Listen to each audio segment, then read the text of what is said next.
MBBS ও BDS ডিগ্রিধারী ছাড়া কেউ নামের আগে ডাক্তার লিখতে পারবে না মর্মে রায় দিয়েছে উচ্চ আদালত। আশ্রিতাকে ধর্ষণ চেষ্টার কারণে খুন হন উপাধ্যক্ষ সাইফুর রহমান। দম্পতিকে গ্রেপ্তারের পর জানিয়েছে ডিএমপি। ধর্ষণ ও নারী নির্যাতন ঠেকাতে অন্তর্বর্তী সরকারকে আরও কঠোর হওয়ার তাগিদ বিএনপি নেতা জয়নুল আবদিন ফারুক। শুধু উৎসব নয়, এখন থেকে সারা বছরই নতুন টাকা বাজারে ছাড়বে বাংলাদেশ ব্যাংক। এবারের ঈদে আসছে না নতুন নোট। পাকিস্তানের ট্রেনে বেলুচ লিবারেশন আর্মির হামলা, নিহত ২৭ হামলাকারী, জিম্মিদের মতো অন্তত ১৫৫ জন উদ্ধার।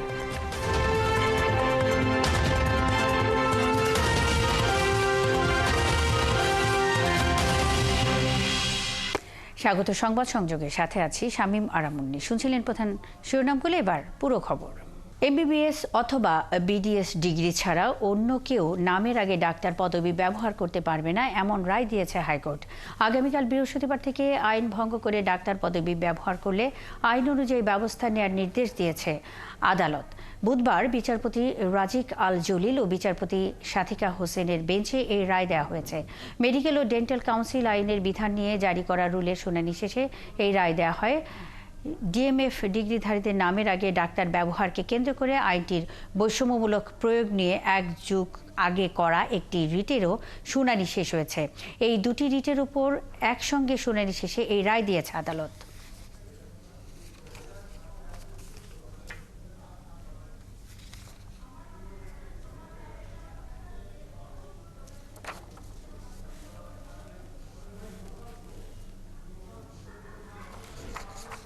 আদালতের দেওয়া রায়ে সন্তুষ্ট হলেও এখনও বাকি 4টি দাবি পূরণ না হওয়া পর্যন্ত কর্মসূচি চালিয়ে যাওয়ার ঘোষণা দিয়েছে চিকিৎসক ও মেডিকেল শিক্ষার্থীরা। এরই মধ্যে বাকি দাবিগুলো নিয়ে স্বাস্থ্য মন্ত্রণালয়ের দিকে যাচ্ছেন তারা।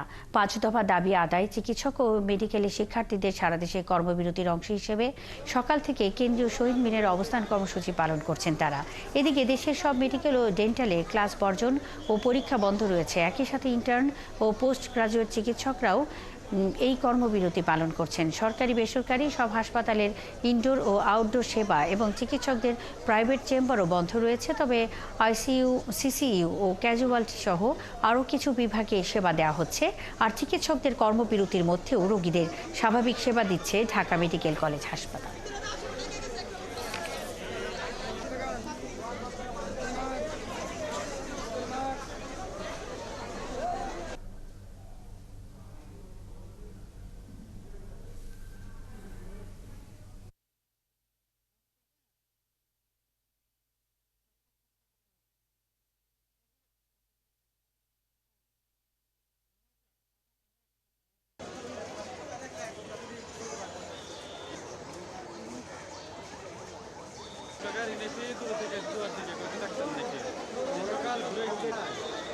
নয়টার দিকে বলতেছে ডাক্তার আসবে না।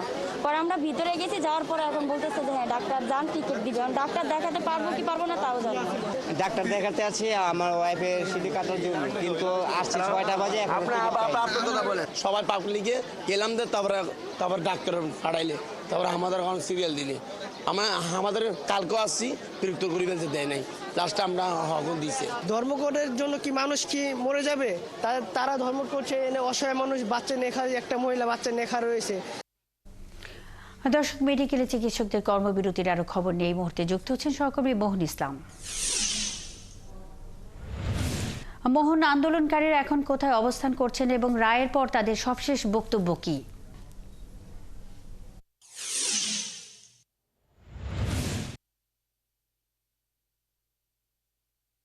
মুন্নি, আন্দোলনকারীরা এই মুহূর্তে সচিবালয়ের সামনে অবস্থান করছে। সচিবালয়ের সামনে যে রাস্তাটি, সেই রাস্তাটি তারা এখানে অবস্থান করছে এবং পুলিশ সেই রাস্তাটি কিন্তু ব্যারিকেড দিয়ে বন্ধ করে দিয়েছে, যেন তাদের এই মিছিল বা তাদের যে দলবদ্ধ মানুষ তারা যেন সচিবালয়ের দিকে না যেতে পারে।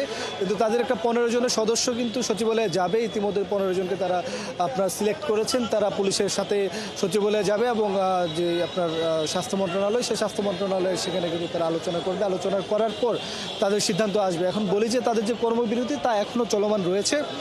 স্বাস্থ্য মন্ত্রণালয়ে তাদের মিটিংয়ের পর তাদের যে সিদ্ধান্ত সেই সিদ্ধান্ত আসবে, তার আগে মহামান্য কোর্ট যে রায় দিয়েছেন, অর্থাৎ যারা MBBS এবং BDS আপনার সার্টিফিকেটধারী তারাই নামের শুরুতে ডাক্তার ব্যবহার করতে পারবেন, এছাড়া কেউ পারবেন না। সেই রায়ে তারা সন্তুষ্ট।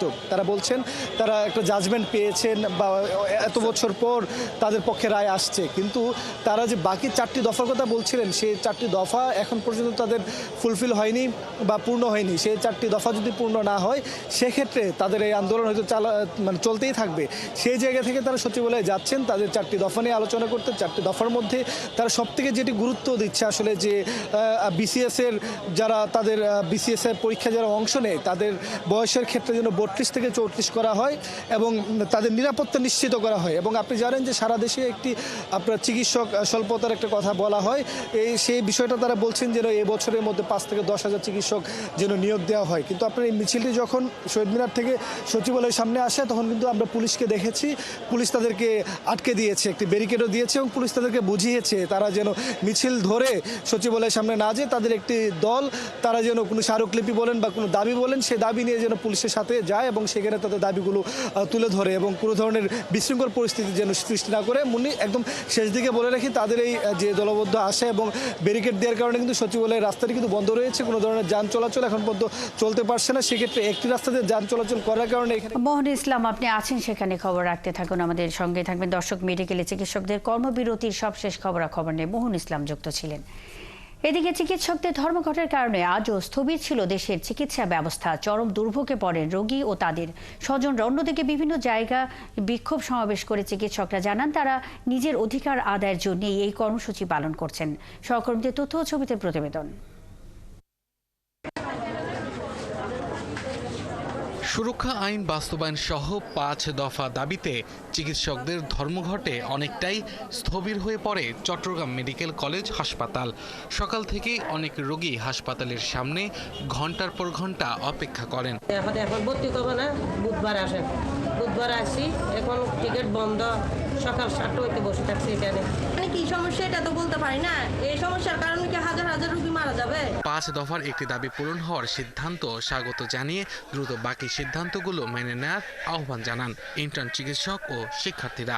এটার জন্য যে আমাদেরকে রাস্তায় নামতে হয়েছে এটাতে আসলে আমরা আমাদের আরো কষ্ট হয়েছে বা এটা, সুতরাং এই রায়টা আমাদের পক্ষে আসাটা যৌক্তিক ছিল এবং এটাই হয়েছে। ধর্মঘটের কারণে চরম ভোগান্তিতে পড়েন বরিশাল মেডিকেলের বহির্বিভাগে আসা রোগীরা। এ সময় অনেক রোগী ও তাদের স্বজনদের ক্ষুব্ধ প্রতিক্রিয়া প্রকাশ করেন। কখনো 5 মিনিটে,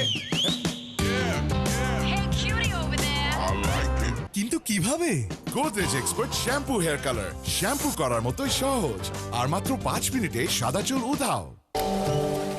তোমার জন্য আরো একটা রোজ, নারকেল তেল আর রান্না করতে হবে না।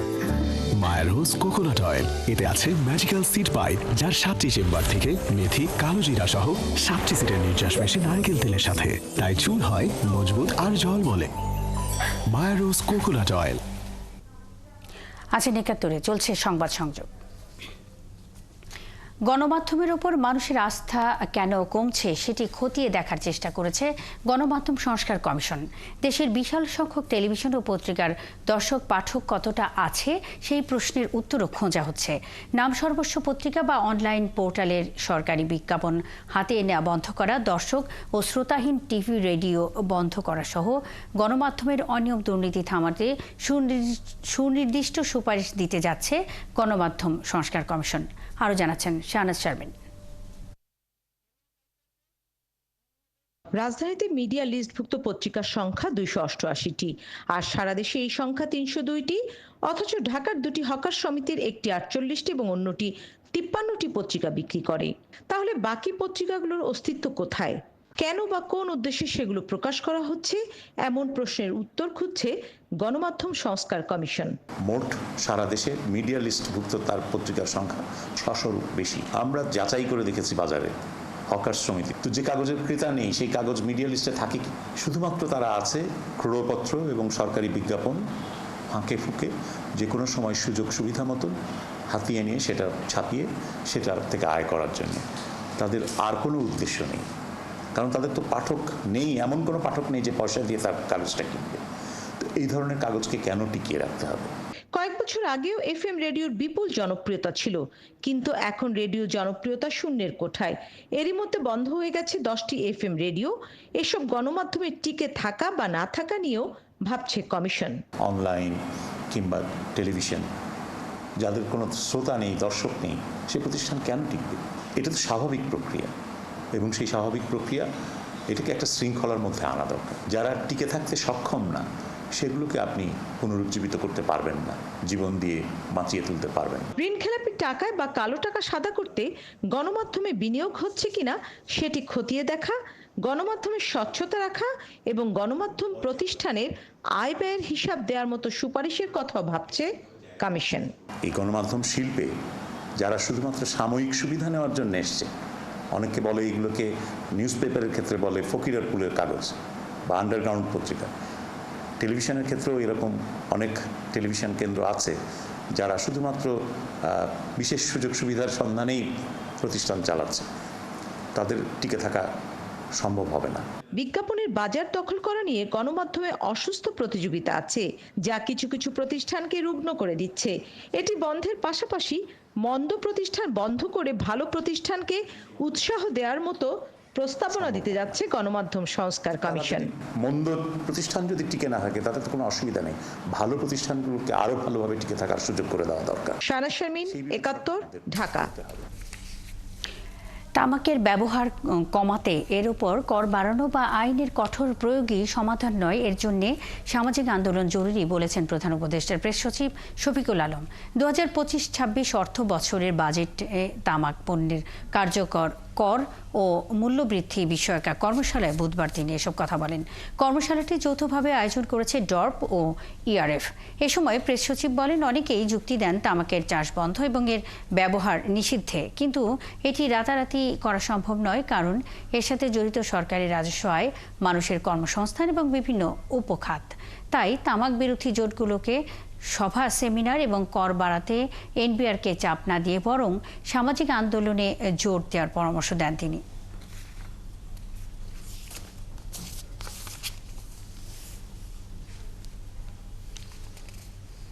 আমাদের ট্যাক্স জিডিপি রেশিও মাত্র 7.3%।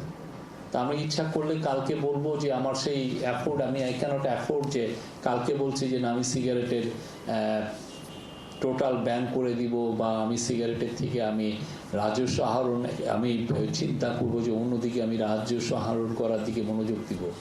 এটা একটা ভাইটাল কম্পোনেন্ট ইন আওয়ার মানে রেভিনিউ। সব মিলিয়ে আমাদের সোসাইটির জন্য যেটা মঙ্গল সেই জায়গাটা বের করা। কিন্তু আমি আবারও বলি, ডর্প বা অন্যান্য যে কোনো প্রতিষ্ঠান, আপনারা অনেক আরও বেশি আপনাদের এনার্জি দেওয়া উচিত সোশ্যাল মোবিলাইজেশনে। এই জায়গাটায় আমরা ফেল করছি। গাজীপুরে সড়ক দুর্ঘটনায় এক শ্রমিক নিহতের ঘটনায় ঢাকা ময়মনসিংহ মহাসড়ক অবরোধ করে বিক্ষোভ করেছে গোল্ডেন রিফিট গার্মেন্টসের শ্রমিকরা। পুলিশ জানায়, বুধবার ভোরে সদর উপজেলার বাঘের বাজার এলাকায় কারখানার আসার সময় রাস্তা পার হতে গিয়ে মারা যান জান্নাতুল ফেরদৌস তামান্না। এরপরই সকাল 8টা থেকে ঢাকা ময়মনসিংহ মহাসড়ক অবরোধ করে বিক্ষোভ শুরু করেন শ্রমিকরা। পরিস্থিতি নিয়ন্ত্রণে আনতে কাজ করছে আইন শৃঙ্খলা বাহিনীর সদস্যরা। অবরোধের কারণে মহাসড়কে তৈরি হয়েছে যানবাহনের দীর্ঘ সারি।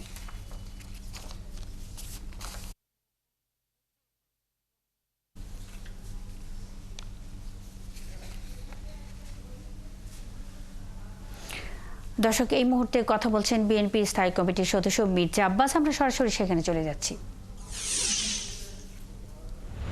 কেউ কেউ তৈরি করছেন, তারা বিভিন্ন রকম কথা বলছেন, যে কথার অর্থ আমাদের এই 31 দফা জাতির সামনে প্রতিষ্ঠিত করতে 23 সাল থেকে 23শে জুলাই থেকে আজকে 13 জুলাই থেকে আজ কত, আজকে বোধহয় আবার মার্চ, প্রায় 2 বছর হয়ে গেছে না, প্রায় 2 বছর। 2 বছরে আমরা এটা প্রতিষ্ঠিত করতে পেরেছি বলে আমি বিশ্বাস করি। আপনারা সংস্কার বাস্তবায়ন করবেন এটা আমি বুঝি না, তো আমি এটা বুঝি সংস্কারের পাশাপাশি নির্বাচনটা যদি দিয়ে দেন যতটুকু সংস্কার আপনারা পারেন করেন, বাগেরহাট নির্বাচনের পরে নির্বাচিত সরকার যেই আসুক সেই করবে। অনেকের ভিতরে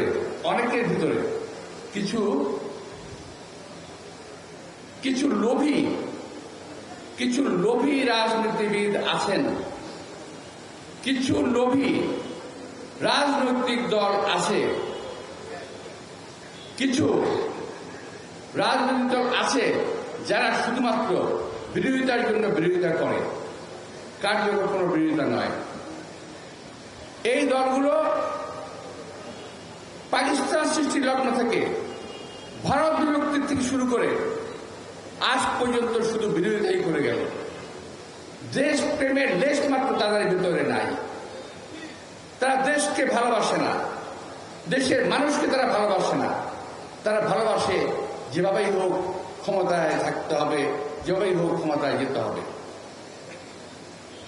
আমাদের তো আপত্তি দিচ্ছেন, দেশের লোক যদি ভোট দিয়ে আপনাদের ক্ষমতায় নেয়, আপনাদের কি আছে? ভোটে আসেন, ভোটকে ভয় পান কেন? নির্বাচনকে ভয় পান কেন আপনারা? এইটা না হলে নির্বাচন করা যাবে না, ওইটা না হলে নির্বাচন করা যাবে না। আরে ভাই, 17 বছরে বহু নেতার ফাঁসি হয়েছে, 17 বছরে বহু নেতা কর্মী গুম হয়েছে, 17 বছরে বহু নেতা কর্মী খুন হয়েছে। এই 17 বছরে এই মঞ্চে যারা আছেন, মা বোন সহ সকলেই কম বেশি বহু লোক জেল খেটেছেন। কথা বলছিলেন বিএনপি স্থায়ী কমিটির সদস্য মির্জা আব্বাস। আমরা সরাসরি সেখানে ছিলাম।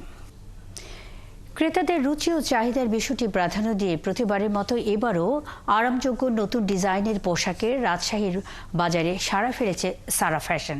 পুরুষদের পাঞ্জাবি, জিন্স, নারীদের শাড়ি, টপস, থ্রি পিস আর বাচ্চাদের বাহারি সব পোশাকে সাজানো হয়েছে এবারের আউটলেট। থাকছে কাপল ড্রেস। এদিকে এক ছাদের নিচে পরিবারের সবাই পোশাক কিনতে পেরে খুশি ক্রেতারা। মেহেদি হাসানের তোলা ছবিতে রাশিদুল হক রুশোর প্রতিবেদন। কদিন বাদেই ঈদে চাই নতুন পোশাক। নতুন পোশাকের এই তালিকায় সবচেয়ে এগিয়ে থাকে বাড়ির শিশুরা। শিশুদের ঈদকে আরও রঙিন করতে এবার রাজশাহীর সারার আউটলেটে রাখা হয়েছে বাহারি পোশাক। ছেলে শিশুদের টি শার্ট, প্যান্ট আর মেয়ে শিশুদের জন্য স্কার্ট, ফ্রকের পাশাপাশি রয়েছে টু পিস, থ্রি পিস। আমি জামা কিনতে এসেছি, জামাটা পছন্দ হয়েছে। প্যান্ট হলো এখানে কালেকশন অনেক ভালো, এই জন্য এখান থেকে আমরা সবসময় প্যান্ট কিনতে আসি। আবহাওয়া ও উৎসব, এই দুই বিষয় মাথায় রেখে সারায় নারীদের জন্য রাখা হয়েছে আরামদায়ক সব পোশাক। ক্রেতাদের কাছে প্রাধান্য পাচ্ছে থ্রি পিস, টপস। আর যারা শাড়ি পরতে ভালোবাসেন তাদের জন্য থাকছে সুতি, হাফ সিল্ক ও জামদানি। আমাদের ঈদকে কেন্দ্র করে এবার ম্যাক্সিমাম নতুন প্রোডাক্ট আসছে। এটা টপস আছে, থ্রি পিস আছে, ওয়ান পিস আছে এবং টু পিস আছে। থ্রি পিসগুলো মূলত 6 থেকে 7,000 আর আমাদের 20,000 টাকা পর্যন্ত থ্রি পিস আছে। চাহিদার কথা মাথায় রেখে ছেলেদের জন্য রয়েছে হাল ফ্যাশনের পাঞ্জাবির কালেকশন। রয়েছে jeans, gabardine pant, formal shirt, polo T শার্টের বিরাট সম্ভার। এর আগে আমি পাঞ্জাবি নিয়েছি এবং পাঞ্জাবিগুলো কোয়ালিটি খুবই ভালো, পরে খুব আরামদায়ক এবং প্রাইসও রিজনেবল আর কি। সারাতে সম্ভবত আমার এই গোল গলা গেঞ্জিগুলো আমার অনেক পছন্দ। এছাড়াও সারা পাঞ্জাবি কালেকশনগুলো আমার মোটামুটি ভালোই লেগেছে। এছাড়া সারার বিশেষ আকর্ষণ থাকছে ফ্যামিলি কম্বো ড্রেস। বাবা ছেলে মা মেয়ে পরতে পারবেন একই রকমের পোশাক, যা মিলবে 12 থেকে 14,000 টাকার মধ্যেই। পাঞ্জাবির মধ্যে আপনি 1600 থেকে শুরু করে 4,000-এর মধ্যে পাঞ্জাবি পাবেন। আর হচ্ছে ডবি কটনের মধ্যে পাঞ্জাবি আছে, শার্টের মধ্যে হচ্ছে ডবি কটন, দেন হচ্ছে হাফ শার্টের মধ্যে অনেক প্রিন্টেড কিছু শার্ট আছে, এক কালার শার্ট আছে। প্রতিবারের মতো ক্রেতাদের জন্য থাকছে বিভিন্ন অফার। থাকছে মেম্বারশিপ, নির্ধারিত ব্যাংক কার্ড ও বিকাশ পেমেন্টে বিশেষ ছাড়। রাশিদুল হক রুশো, 71, রাজশাহী। পাকিস্তানের বেলুচিস্তানে যাত্রীবাহী ট্রেনের জিম্মি দশা থেকে বুধবার ভোর পর্যন্ত নারী শিশুসহ অন্তত 155 জনকে উদ্ধার করা হয়েছে। এদের মধ্যে আহত 37 জনকে হাসপাতালে পাঠানো হয়েছে। নিরাপত্তা বাহিনীর গুলিতে 27 হামলাকারী নিহত হয়েছে। নিষিদ্ধ ঘোষিত বেলুচ লিবারেশন আর্মি এই হামলার দায় স্বীকার করেছে। কর্তৃপক্ষ জানিয়েছে ট্রেন থেকে অনেককে জিম্মি করে নিয়ে যাওয়া হয়েছে। এদের মধ্যে নারী ও শিশুদের ঢাল হিসেবে ব্যবহার করছে সন্ত্রাসীরা। আরও জানাচ্ছেন সৃষ্টি ঘটক। যাত্রীবাহী ট্রেনে জিম্মি করে হামলার ঘটনায় থমথমে অবস্থা পুরো পাকিস্তানে। দেশটিতে ট্রেনে এমন বড় ধরনের সন্ত্রাসী হামলার ঘটনা এটাই প্রথম। মঙ্গলবার বেলুচিস্তানের বোলান এলাকার কাছে কোয়েটা থেকে পেশোয়ারগামী জাফর এক্সপ্রেস নামের যাত্রীবাহী ট্রেনে হামলা চালায় সশস্ত্র একটি গোষ্ঠী। ট্রেনটির 9টি বগিতে 400 জনেরও বেশি যাত্রী ছিল। হামলাকারীরা এলোপাতাড়ি গুলি ছুড়ে যাত্রীদের জিম্মি করে। এ সময় অনেক যাত্রীকে ট্রেন থেকে জিম্মি করে পাহাড়ি এলাকায় নিয়ে যাওয়া হয়। নিষিদ্ধ সশস্ত্র গোষ্ঠী বেলুচিস্তান লিবারেশন আর্মি এ হামলার দায় স্বীকার করেছে। হামলার খবর পেয়ে জিম্মিদের উদ্ধারে অভিযান শুরু করে দেশটির নিরাপত্তা কর্মীরা। অভিযানে এখন পর্যন্ত শতাধিক মানুষকে জিম্মি দশা থেকে উদ্ধারের তথ্য নিশ্চিত করেছে কর্তৃপক্ষ। এদের মধ্যে বেশ কয়েকজন আহত থাকায় তাদের হাসপাতালে নেওয়া হয়। তবে এখনও অনেক মানুষ জিম্মি রয়েছে হামলাকারীদের হাতে। তাদের উদ্ধারে অভিযান অব্যাহত রয়েছে। তবে জিম্মি থাকা নারী ও শিশুদের সশস্ত্র গোষ্ঠীটি ঢাল হিসেবে ব্যবহার করছে বলে জানিয়েছে নিরাপত্তা কর্মীরা। নিরাপত্তা বাহিনী বলেছে টানেলের কাছে একটি বিস্ফোরণের শব্দ শোনা গেছে। তারা এখনও পাহাড়ি এলাকায় জঙ্গিদের সঙ্গে গুলি বিনিময় করছেন। এদিকে বেলুচিস্তানের প্রাদেশিক মন্ত্রী এ ঘটনাকে পুরো জাতির জন্য একটি কঠিন সময় বলে উল্লেখ করেছেন। এ সময় অপরাধীদের অবশ্যই আইনের আওতায় আনারও প্রতিশ্রুতি দেন তিনি। এটা পুরো জাতির জন্যই একটি কঠিন সময়। আমাদের দেশের নিরাপত্তা ব্যবস্থা যদিও আদর্শ নয়, কিন্তু এই ধরনের ঘটনা কিছুতেই মেনে নেওয়া যায় না। নিরাপত্তা কর্মীরা তাদের সবটুকু সাধ্য দিয়ে জিম্মিদের সবাইকে উদ্ধারের চেষ্টা করে যাচ্ছেন। এদিকে উদ্ধারকৃত জিম্মিদের জরুরি চিকিৎসা সেবা দেওয়ার জন্য এরই মধ্যে অ্যাম্বুলেন্স সহ নিকটবর্তী হাসপাতালে সব রকম ব্যবস্থা নেওয়া হয়েছে। সৃষ্টি ঘটক, ৭১। রাশিয়ার সঙ্গে ৩০ দিনের যুদ্ধবিরতিতে রাজি হয়েছে ইউক্রেন।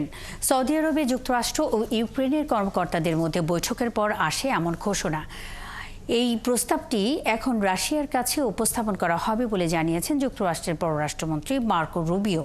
তবে এখনও এ বিষয়ে রাশিয়ার পক্ষ থেকে কিছু জানানো হয়নি। এদিকে ইউক্রেনকে আবারও সামরিক সহায়তা দিতে এবং গোয়েন্দা তথ্য ভাগাভাগি করতে যুক্তরাষ্ট্র সম্মত হয়েছে। বিস্তারিত মনুজ্জামান বাবুর প্রতিবেদনে।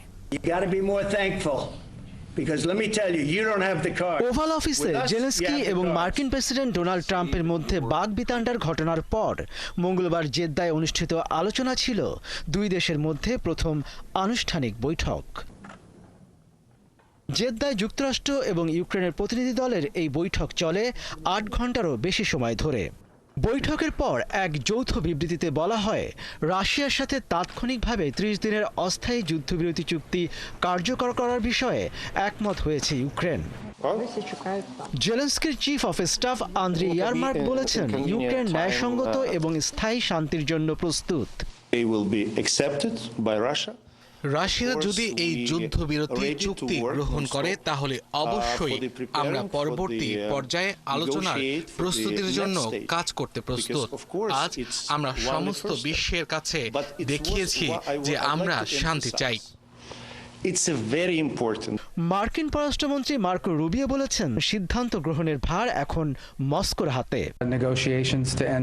যুদ্ধ শেষ করার জন্য এখন বল রাশিয়ানদের কোর্টে। এই প্রস্তাবটি মস্কোর কাছে উপস্থাপন করা হবে। রাশিয়া যদি এই প্রস্তাব প্রত্যাখ্যান করে তাহলে দুর্ভাগ্যবশত আমরা বুঝতে পারবো যে এখানে শান্তির পথে বাধা কি ছিল। তবে এই বিষয়ে মস্কোর পক্ষ থেকে এখনো আনুষ্ঠানিক কোনো প্রতিক্রিয়া পাওয়া যায়নি।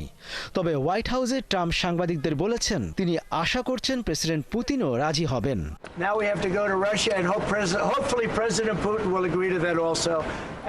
এ বিষয়ে ইউক্রেনের প্রেসিডেন্ট ভলোদিমির জেলেনস্কি বলেছেন, যুদ্ধবিরতি একটি ইতিবাচক প্রস্তাব, যা কেবল আকাশ ও সমুদ্রপথে লড়াই নয়, যুদ্ধের সম্মুখ সারির জন্য প্রয়োজন।